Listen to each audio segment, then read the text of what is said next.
자, 흑자도산의 개념을 살펴볼게요. 그러면서 손익계산서만으로 경영성과를 파악하는 게 충분한가라는 의문점을 우리가 한번 가져볼 수 있으면 좋겠어요. 자, 일반 상식으로는 흑자인데 이익이 난 거죠. 도산이, 즉 회사가 망하는 경우가 발생해요. 이게 뭔 일이지? 이익이 나는데 회사가 망하지? 납득이 안 가죠. 자, 실제로는, 즉 장부상으로는 이익이 나는데 돈이 안 들어오는 경우, 즉 현금으로는 나쁜 경우가 있어요. 물론 반대의 경우도 있죠. 적자가 났는데, 장부상으로는 적자가 나는데 또 현금으로는 좋은 경우가 있어요. 자금사정이라고도 할 수 있는 이 현금 흐름은 기업의 경영성과를 나타내는 이 흐름과 반드시 일치하는 것이 아니다라는 의미예요. 왜 그럴까요, 여러분? 답은 발생주의입니다. 우리 회계는 발생주의에 따라 손익을 구분해서 인식해요.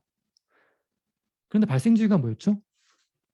좀 쉽게 표현하면 돈이 안 들어와도 수익으로 인식할 수 있고, 거꾸로 돈이 들어와도 수익으로 인식 안 할 수 있는 것이죠. 반대로 비용의 경우에는 돈이 안 나갔어도 비용으로 인식할 경우가 있고, 거꾸로 돈이 나갔어도 비용으로 인식하지 않는 경우가 있죠. 이처럼 실제 장부상 손익과 실제 돈이 나가는 것과는 괴리가 있어요. 그런 괴리로 인해 이런 일이 발생하는 것이죠. 기업의 경영 성과를 나타내는 이 흐름과 실제로 현금 흐름이 괴를 같이 하는 거 아니란 얘기예요. 제품을 외상 판매했어요. 자, 현금을 받았냐 안 받았냐는 회계에서 중요하지 않아요. 즉 판매를 위한 결정적 사건이 발생했으면 매출을 인식하는 거예요. 그러나 실제로 현금이 안 들어오는 것이죠. 따라서 수익만 인식하고 현금으로는 뭐예요? 돈이 안 들어왔으니까 이익 흐름과 현금 흐름이 불일치하는 거죠. 반대의 경우도 있죠. 일정 금액만큼의 순손실이 발생했어요. 실제 현금 지출이 되었어도 이보다 더 많은 자본을 외부에서 조달한다면 결과적으로 현금은 좋아지는 거잖아요. 자, 재무제표를 통해 회사의 현금 흐름에 문제가 없는지를 살펴보아야 하는 이유가 바로 여기에 있어요. 왜냐하면 이 회사가 망하고 안 망하고는 손익계산서상 이익보다 아니 회사가 망하는 경우가 어떤 경우예요. 돈을 빌려왔는데 빌려준 쪽이 이자를 줘야 되는데 돈이 없어서 이자를 못 갚는 경우예요. 그럼 뭐예요? 망하는 거예요. 근데 실제로는 이익이 많이 날 수도 있는 거죠. 그러니까 결국 뭡니까? 그런 경우에는. 그렇죠. 현금을 어느 정도 갖고 있어야 돼요. 현금이 어느 정도 좋아야 돼요. 그래서 이 도산 여부, 회사가 망하느냐 안 망하느냐의 여부를 판단하려면 손익계산서만 봐야 되는 게 아니고 이 현금 흐름까지도 봐야 되는 것이죠. 회계정보 이용자들은 이 기업의 혈액과 같은 그야말로 현금은 피죠. 피 같은 현금이라고 하죠. 어떤 활동에서 유입되었고 어떤 활동에 사용되었는지를 꼼꼼히 파악해야겠죠. 현금 흐름에 대한 정보를 체계적으로 작성하여 외부의 정보 이용자에게 제공하는 그런 필요가 있습니다. 이를 위해 작성되는 재무제표가 바로 현금 흐름표입니다. 자, 현금 흐름표는요, 손익계산서와 커플을 이뤄 더 많은 정보를 제공하죠. 그게 바로 현금 흐름표라고 합니다. 즉, 이 손익계산서와 현금 흐름표를 커플로 함께 나란히 봐야 돼요. 동시에 어느 한쪽만 보면 안 되는 거죠. 자, 구장산술이라는 가장 오래된 수학책이라고 합니다. 이 옛날에 만들어진 수학책인데 여기 양수와 음수가 쓰인대요. 양수와 음수. 자, 음수를 빨간색으로 표시했는데 우리가 손해를 볼 경우 적자라고 표시하죠. 적자. 그게 여기서 유래됐단 말이 있어요. 그러니까 구장산술이라는 그 옛날 그 수학책에 음수를 빨간색으로 표시했다는 거예요. 그러면 결국 우리가 손해가 났다는 얘기는 뭐예요? 마이너스라는 얘기죠. 그래서 손해가 난 걸 적자, 그렇죠? 그렇게 표시하는 겁니다. 자, 예로부터 회계정부 작성 시 기본적으로 검은색 글씨 흑자를 쓰고요. 손실이 발생할 경우 붉은색 글씨 적자로 표시한 거예요. 그래서 오늘날 이 이익은 흑자, 손실은 적자라는 어떤 관념이 생긴 거죠. 자, 그런데 경제신문에 종종 흑자도전이라는 용어가 쓰인 기사를 접할 수 있어요. 장부상 이익인데 기업이 도산하는 거죠. 그런 걸 흑자도전이라고 해요. 어떻게 흑자인데 도산을 하게 될까요? 그 전에 자, 현금 흐름은요. 기업의 현금 흐름은 결국 세 가지 활동으로 구성이 됩니다. 먼저 현금 흐름은 기업의 현금의 유입 또는 유출을 의미합니다. 자, 기업의 활동은요. 재무활동, 투자활동, 영업활동으로 구분할 수 있어요. 자, 그럼 재무활동이 뭐냐? 투자자로부터 자금을 조달하는 활동이 재무활동이고요. 투자활동은요. 영업을 위한 자산을 취득하는 등의 활동이 투자활동입니다. 그럼 영업활동은 뭡니까? 그렇죠. 그 투자활동으로부터 취득된 자산을 사용해서 수익을 창출하는 게 영업활동이 되겠죠. 자, 이렇게 세 활동을 통해 만들어진 현금은 자, 주주나 채권자와 같은 그 회사에 투자한 투자자에게, 즉 자금을 조달한 자에게 다시 배분되죠. 자, 기업은 결국 이러한 일련의 활동을 연속적으로 수행하게 되는 것이죠. 즉 투자자로부터 자금을 조달해서 재무활동이죠. 기계와 같은 자산을 취득합니다. 투자활동이죠. 그리고 그 기계로 제품을 찍어내어 판매해서 무슨 활동입니까? 영업활동이죠. 그 돈을 벌면 다시 투자자에게 배분하는, 이것도 재무활동이죠. 이런 사이클로, 이런 사이클을 통해 기업의 어떤 영리가 추구되는 것이죠. 자, 현금 흐름표는 이렇게 구분된 세 가지 활동별로 현금의 유입과 유출의 정보를 보여주는 재무제표입니다. 자, 그러면 그림 여러분 볼 수 이해 가시죠? 자, 영업활동 현금 흐름이란, 자, 일단 영업활동은 제품의 판매 같은 주된 수익 창출 활동뿐만이 아니라 정의가 뭡니까? 그렇죠. 투자 활동이나 재무 활동에 속하지 않는 나머지 모든 활동으로 정의가 돼요. 여러분 헷갈릴 수 있죠. 결국 영업 활동은 약간 깍두기적인 개념이다라고 이해하시면 돼요. 그럼 먼저 여러분들 투자 활동, 재무 활동을 먼저 파악하고 그 나머지는 영업 활동이야라고 이해하시면 돼요. 그래서 복잡한 얘기 여러분 다 읽어보시고, 자, 그러면 이런 투자 활동이나 재무 활동이 아닌 나머지 모든 어떤 활동, 즉 영업 활동으로부터 얼마나 현금이 창출되었는지를 파악하는 지표가 바로 영업 활동 현금 흐름이에요. 개념 파악하셨죠? 자, 이번엔 투자 활동 현금 볼게요. 건물이나 기계와 같이 영업 활동에 필요한 자산의 취득 및 처분 활동을 투자 활동이라 그래요. 자, 조심하실 건 영업활동에 필요한 현금과 재고자산은 제외된다는 점을 주의하셔야 되고, 결국 이 투자활동 현금 흐름은요. 미래 영업활동 현금 흐름을 창출할 자원, 뭐겠어요? 건물, 기계장치, 토지 이런 거겠죠. 그런 자원의 확보와 처분에 관련된 현금 흐름이라고 보시면 돼요. 그럼 여러분, 토지 처분 이익은 투자활동 현금 흐름이죠. 기계 처분 이익은 역시 투자활동 현금 흐름이겠죠. 매출 총이익은요. 그렇습니다, 여러분. 영업활동 현금 흐름입니다. 자, 재무활동 현금 흐름 볼게요. 영업활동을 통해 창출한 현금 흐름을 투자자들에게 이자나 차입금 상환, 배당 등의 형태로 배분하며, 주주에게 배분하는 게 배당이고 주주 이외이자에게 돈을 빌렸으니까 대가를 지불해야 되는데 그게 바로 뭡니까? 이자와 빌린 돈을 상환하는 거겠죠. 자, 때로는 회사가 발행한 주식을 시장에서 사들이는 자기 주식 취득이라 그래요.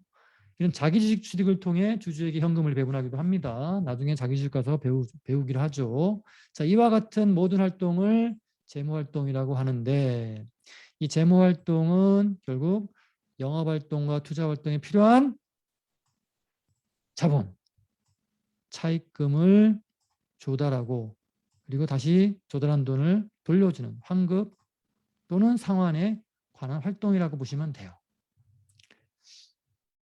자, 영업활동 현금흐름이 왜 중요한가를 살펴보죠. 유형자산 처분과 같은 투자활동으로 큰 이익을 창출하기도 합니다.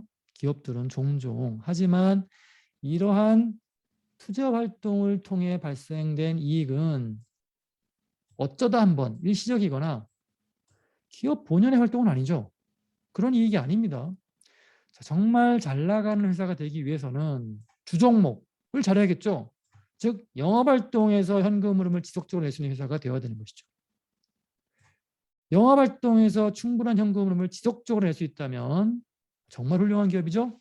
그 현금을 토대로 미래의 수익 및 성장을 담보할 생산설비 투자가 가능한 거예요. 즉 주주나 주주 이외이자에게 돈을 빌릴 필요가 없는 것이죠. 영업활동으로 충분히 돈을 버는데 왜 주주나 주주 이외이자에게 돈을 빌려요? 그리고 이 영업활동을 통해 번 돈으로 주주님, 채권자님 돈을 빌려줘서 감사합니다. 감사의 표시인 자본조달의 대가를 지불할 수 있게 되는 것이죠. 영업활동에서 지속적으로 충분한 현금을 창출하지 못하는 기업은 미래를 위한 투자를 할 수도 없고요. 결국 뭡니까? 미래가 없는 기업, 경쟁력이 없는 기업이 되겠죠.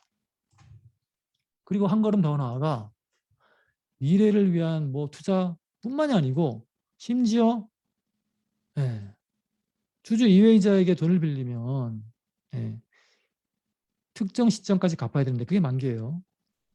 그 만기가 도달한 빌린 돈의 상환, 갚는 거 또는 뭐요? 심지어는 이자마저 못 갚는 거예요.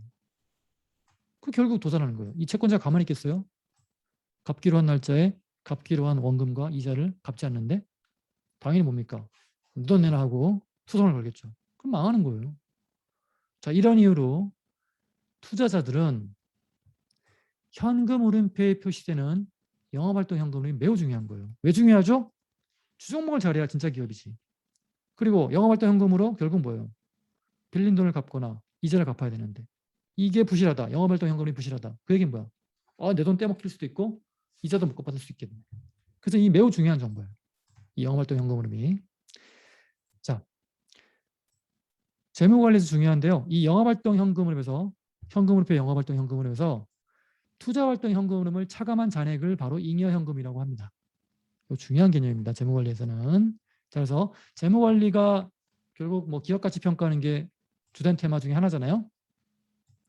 그래서 이 기업가치 평가할 때 쓰는 현금 흐름이 바로 이 잉여현금 흐름. 그럼 잉여현금은 어떻게 구한다고요? 그렇죠. 영업활동 현금.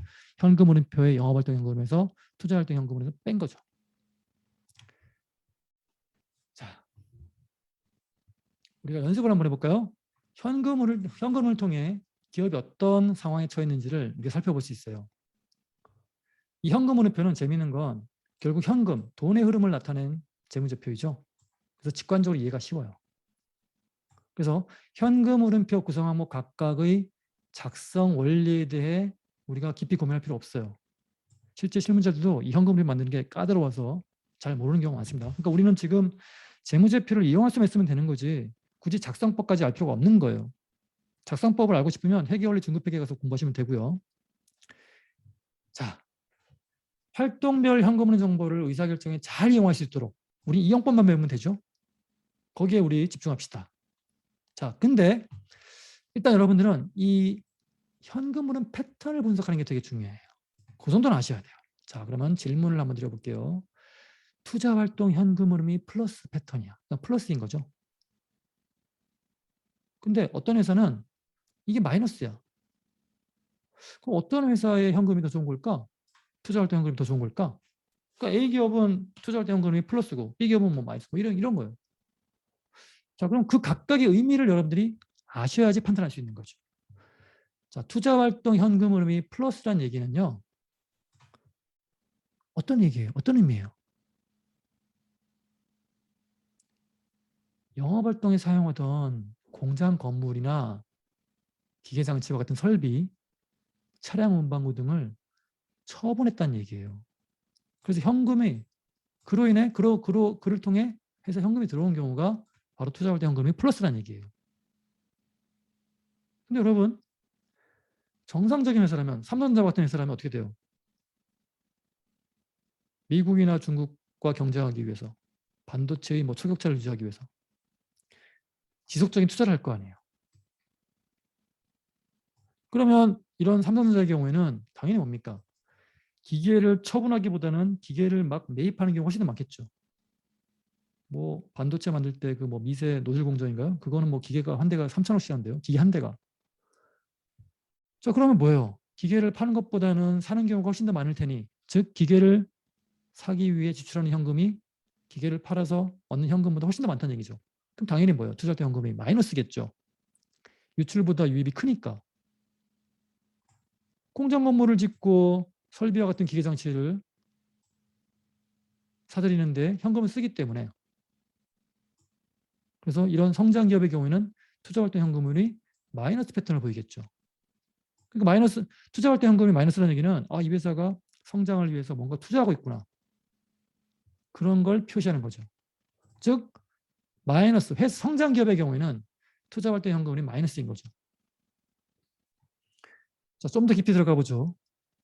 이제 막 자본 조달을 해서 설립된 회사의 경우 주주와 은행으로부터 현금이 유입되었겠죠. 그러면 재무활동 현금의 패턴은 당연히 플러스겠죠. 공장 건물과 설비 등에 투자하면 현금이 지출되어 투자활동 현금 마이너스 패턴을 보이겠죠. 그리고 아직 설립 초기라 영업비용의 지출보다 영업수익이라는 현금 유입이 적겠죠. 그럼 영업활동 현금은 또 마이너스겠죠. 그러면 결국 신생기업의 현금의 특징은 뭡니까?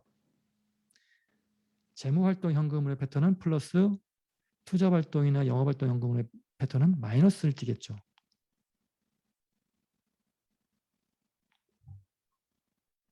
자, 이제 사업을 진행합니다. 여전히 영업활동 현금 흐름의 패턴이 마이너스일 수 있고, 투자활동 현금은 마이너스, 재무활동 현금 패턴은 마이너스, 플러스를 띈다면 문제가 없겠죠. 영업활동이 원활하지 않아 자금을 대줄 투자자가 많지 않음에도 재무활동 현금 유입액이 크게 증가한 것은 어떤 걸 의심할 수 있어요? 이 회사가 야, 이자 많이 줄게 해서 돈을 더 빌린 거 아니야? 그럼 지가 감당할 수도 없는 이자율을 부담하고 급하게 차입한 어떤 신호일 수도 있잖아요. 그런 단기 차입금이 많은지를 살펴봐야 돼요. 자, 그렇다면 우리가 바람직한 현금 패턴은 어떻게 파악할 수 있는 걸까요? 자, 우량 기업, 좋은 기업이죠. 이 우량 기업의 세 가지 활동별 현금 패턴을 살펴보면 답을 쉽게 찾을 수 있어요. 자, 우량 기업이란 건요, 모든 것이 잘 돌아가는 회사예요. 영업활동으로부터 현금 흐름이 지속적으로 창출되는 것은 당연하고요. 이렇게 유입된 현금으로 성장을 위해 지속적인 투자를 하겠죠. 만기가 된, 즉 갚을 날이 된 차입금의 상환과 주주에 대한 배당금 지급도 원활하겠죠. 결국 뭡니까? 이런 우량 기업은 영업활동 현금 흐름은 당연히 뭐예요? 플러스겠죠. 투자활동 현금은 마이너스겠고 재무활동 현금은 마이너스 패턴이겠죠. 자, 실제로 한번 확인해 봅시다. 대한민국 대표적 우량 기업인 삼성전자 현금 패턴을 볼게요. 자, 최근 5년간 영업활동을 한 현금을 볼게요. 다 플러스죠? 플러스, 플러스, 플러스, 플러스, 플러스죠. 금액도 커요. 자, 삼성전자의 최근 5년간 투자활동을 한 현금 볼게요. 마이너스, 마이너스, 마이너스, 마이너스, 마이너스죠. 계속 투자했던 얘기예요. 최근 5년간. 그리고 재무활동 볼게요. 뭡니까? 마이너스, 마이너스, 마이너스, 마이너스, 마이너스. 열심히 배당하고 열심히 돈 갚았죠. 현금이 많으니까. 배당도 많이 하고. 그죠? 갚은 돈도 빨리빨리 갚아버리고. 자, 그래서 최근 5년간 일관되게 우리 삼성전자는 영업활동 현금으로는 플러스, 투자활동 및 재무활동 현금으로는 마이너스 패턴을 보고 있으면 알 수가 있는 것이죠. 100조가 넘는 현금을 보유하고 있고 영업활동 현금이 연평균 플러스 35조 원 이상을 창출하는 삼성전자가 재무활동을 통해 자금을 조달 필요가 없겠죠. 그래서요, 기업들, 은행들이 삼성전자에 이렇게 수파를 던집니다. 우리 은행 돈 좀 빌려서 쓰세요 하는 거죠. 이자 낮게 드릴게요. 뭐 이렇게. 그렇죠? 네. 그러면 현금이 많으니까 삼성전자는 자금을 조달할 필요 없겠죠. 주주나 주주 이해자에게. 그럼 왜 마이너스일까요? 그렇습니다. 주주에게 배당을 많이 줘서 그래요. 1년에 몇 조씩 배당을 지급하죠. 그렇죠? 그래서 여러분들이 이 8가지의 패턴을 제가 지금 표로 정리를 했어요. 그래서 이 패턴별로 회사를 여러분들이 구분할 수 있으면 돼요. 패턴 1이 뭡니까? 영업활동 현금 흐름도, 투자활동 현금 흐름도, 재무활동 현금 흐름도 플러스인 거죠. 이런 회사의 특징이 뭐냐면 영업활동에서 현금이 창출되고 있으며 투자활동 및 재무활동에서 또 다른 현금으로 신사업 분야에 지출하는 유동성이 풍부한 회사라고 판단할 수 있는 것이죠. 그리고 영업활동, 투자활동, 재무활동 모두 마이너스야. 이런 회사는요. 영업활동의 부족 현금과 유용자산 투자 및 차입금 상환을 위해 기존에 축적한 현금을 사용하고 있는 회사라고 보시는 거예요. 그래서 여러분들이 이 패턴별로 이 회사가 어떤 회사인지를 그 특징을 개괄적으로 이렇게 파악할 수 있다는 것이죠. 잘 보시면 되고요. 자, 삼성전자는 미래 활동을 위해 꾸준히 투자 활동을 전개하고 있고, 그렇죠? 출국차를 유지하려면 반도체든 디스플레이든 핸드폰이든 주주 환원을 위한, 그렇죠? 주주에게 감사의 표시를 계속해야겠죠? 배당으로. 자, 이러한 지출에 사용되는 자금은 뭡니까? 우리 삼성전자는 워낙 영업을 잘하기 때문에 영업활동 현금은 충분한 거죠. 그래서 돈을 쓰고도 남는 거지. 삼성전자 국간에는 뭐예요? 매년 현금이 쌓여가는 거예요. 그 현금은 갈수록 더 쌓여가는, 증가하는 거예요. 그렇죠? 예. 정말 이 만화가 아닌 거죠. 예. 슬램덩크라는 만화가 있는데 여기에 명언이 나오죠. 이 명언이 되게 많아요. 거기서 우리 예. 리바운드를 제압하는 자가 농구 시합을 제압한다라는 명언이 있는데, 그렇죠? 예. 농구 시합의 승패를 좌우하는 중요한 요소는 그 덩크슛 같은 화려한 득점이 아니라 뭡니까? 슛한 공이 골이 되지 않았을 때, 우리 편이 슛한 공이 골이 되지 않았을 때 다시 그 공을 우리 것으로 만들어내는 리바운드가 중요한 것이죠. 자, 겉으로 보이는 손익계산서의 매출액과 이익에만 신경을 쓸 게 아니라 흘러가는 돈의 방향, 즉 현금 흐름의 중요성이 매우 중요하죠. 결국 이렇게 표현할 수 있나요? 현금 흐름을 제압하는 자가 기업 비즈니스를 제압하는 게 아닐까 싶네요.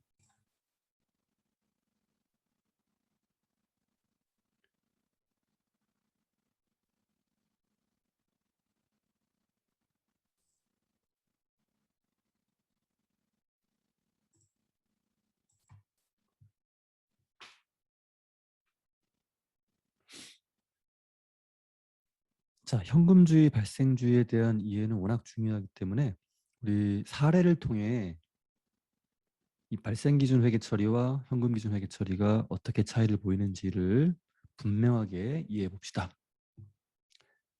잘 나가던 회사는 왜 망했을까? 사례입니다.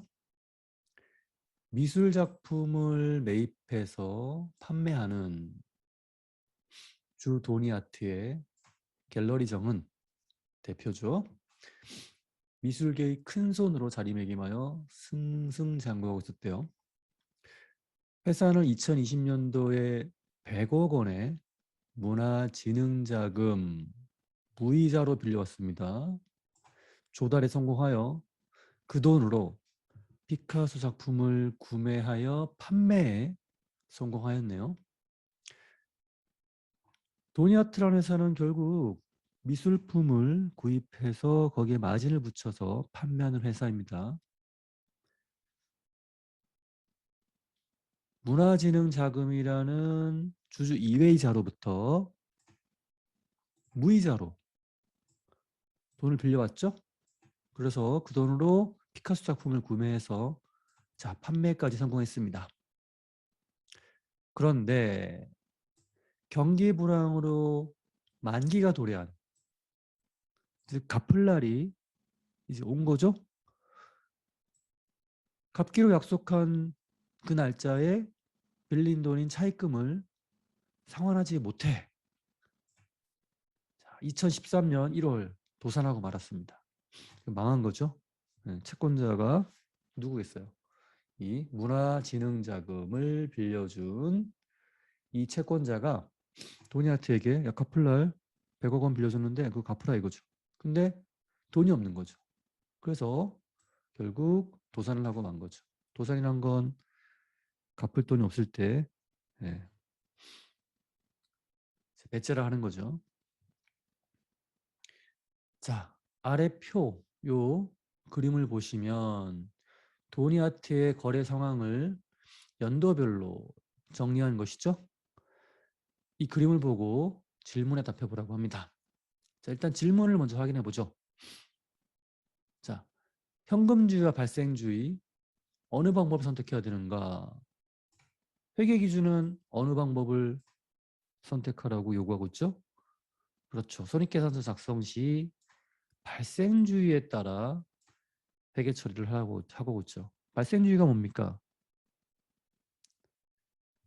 수익은 결정적 사건이 발생했을 때 인식하고, 비용은 관련 수익에 대응하여 같은 시점에 손익계산서에 나란히 표시하라고 되어 있죠. 그러면 여러분들이 수익 인식을 위해 결정적 사건이 언제 발생했는가를 이해하는 것이 매우 중요하죠.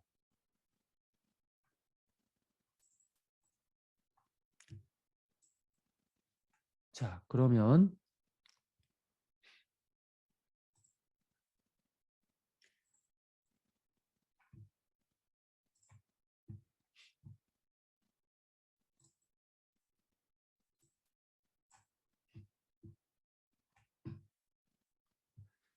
2011년 6월 1일 피카소 작품을 100억 원에 구매를 했습니다. 그러면 돈을 쓴 시점이 2011년 6월 1일이죠.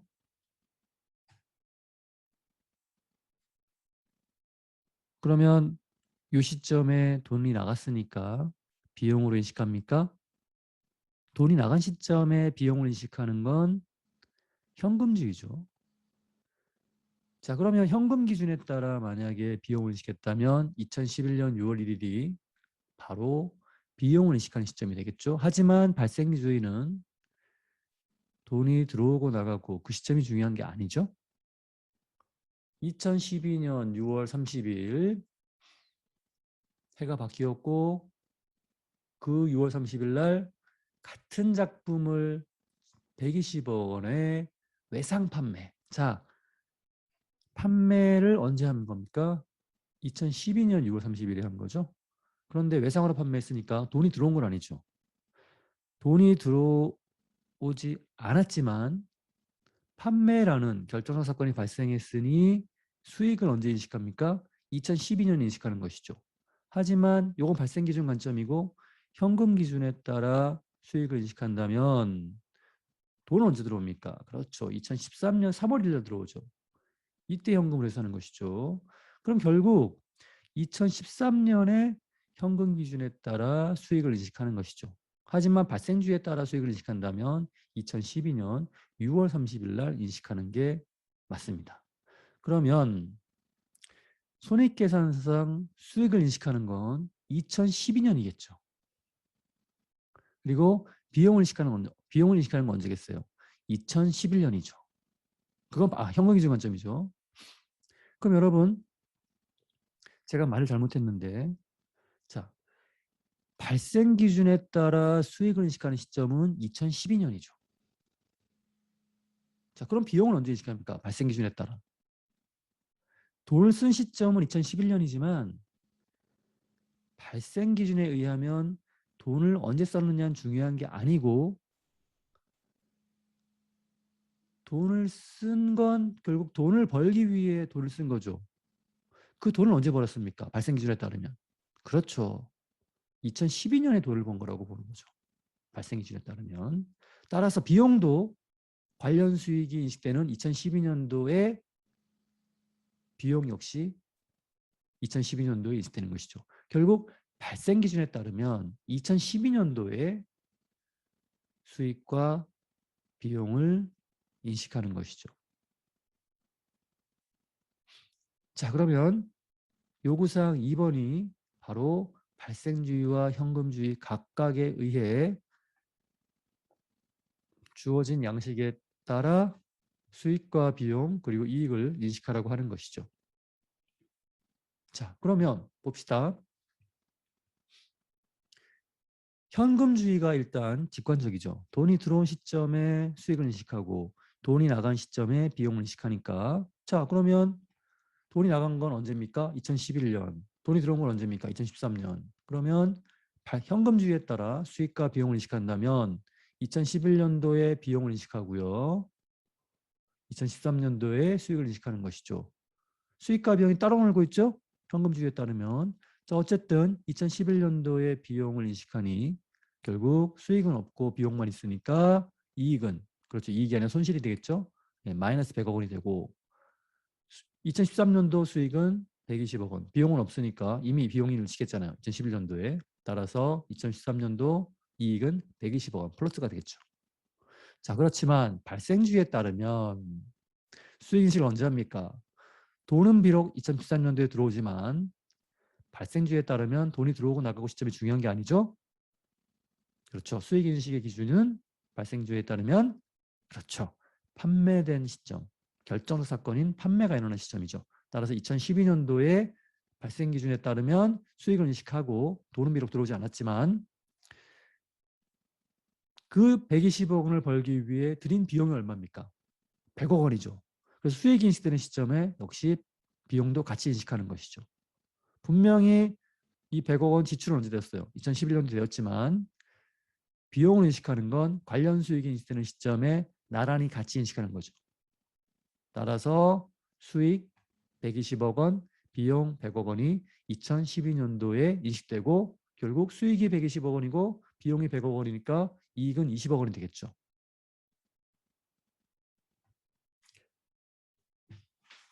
발생주의에 따르면 결국 2012년도에 수익과 비용이 인식되는 것이죠. 그러면 2012년도에 분명히 20억 원의 큰 흑자가 난 것이죠. 그런데 회사는 도산을 하고 말았죠. 왜 그럴까요? 손익계산상으로는 2012년도 분명히 흑자가 났지만 현금 흐름 관점에서 본다면 아마도 원금, 빌려온 원금 100억 원을 갚을 시점이 만기가 이미 도래한 거예요. 근데 이 회사 수중에 현금이 없죠. 그러니까 채권자가 빨리 돈 달라고 하는데 줄 돈이 없으니까 뭐예요? 예, 결국 흑자 도전을 한 케이스가 되는 겁니다.